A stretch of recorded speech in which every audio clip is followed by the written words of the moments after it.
Հայաստանի Հանրապետությունը վերջի 30 տարում միշտ նավթամթերքներ է ներկրել տարբեր երկրներից։ Հայաստանի Հանրապետությունը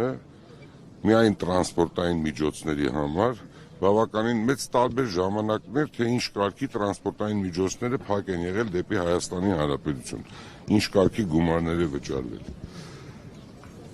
Թեթև հաշվարկով, եթե Հայաստանի Հանրապետությունը իր հարևաններից ձեռք բերի 80%-ը վառելիքի, որը որ օգտագործում է, կտնտեսի 80 միլիոնից 100 միլիոն դոլար տարեկան կտրվածքով։ Իսկ եթե Հայաստանի Հանրապետությունը իր հարևաններից չի ձեռք բերում,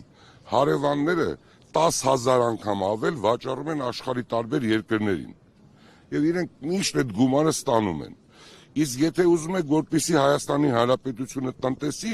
80-ից 100 միլիոն դոլար եւ այդ գումարը գնա այլ ոլորտները զարգանա, սա այն իրականությունն է, որը որ ձեզ պետք է ասեմ։ Իսկ այդ երեխայական, չկրթված,